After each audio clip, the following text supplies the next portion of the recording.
The other way to calculate the magnetic field is Ampere's securital law. And that's what we're going to do. We want to try to calculate the magnetic field inside a conductor.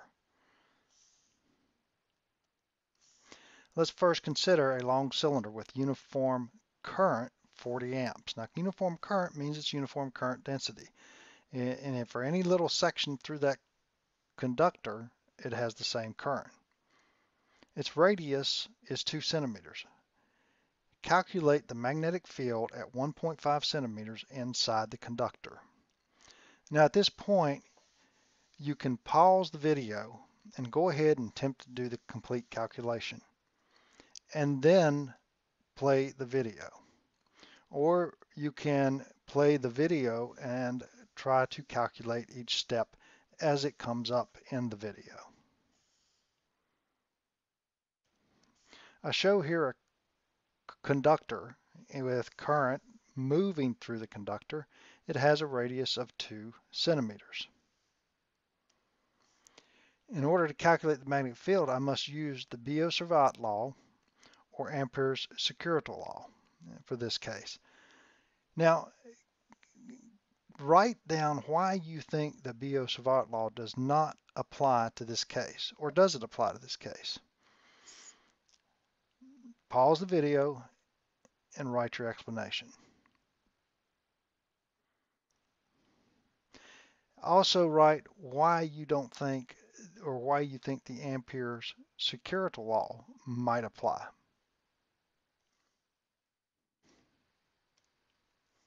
And of course, Ampere's securital law is what we will use. What is the Amperean loop for this case? Now remember that what we want to do is we want to draw a loop in such a way that the current is passing through the surface bound by that loop. Okay. Now I show here the loop, and it is a circle. It's centered on the center of the conductor and has a radius of 1.5 centimeters.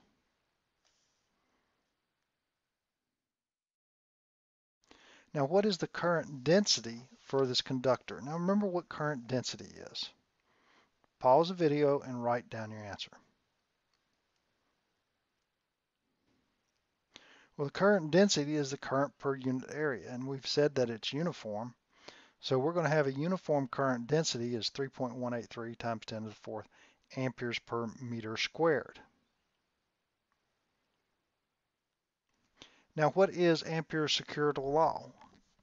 Pause the video and write down Ampere's securital law. Of course, that's the integral of B dot ds equal to mu 0 times the current crossing through the surface bound by that Amperean loop. And that's equal to the integral of b times the closed integral ds. Now, that closed integral is integrating around the loop.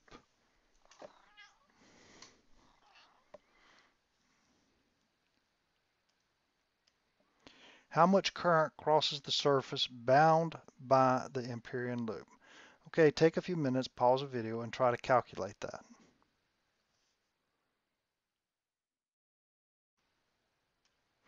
And the current is the current passing through the surface bound by that 1.5 centimeter loop. And since I know the current density, the current per unit area, all I need to do is multiply by the area to get the total current. So we have 3.183 times 10 to the fourth amperes per meter squared times the area, which is pi, times the radius squared, and that's 0.015 squared. And that's going to be equal to 22.5 amperes.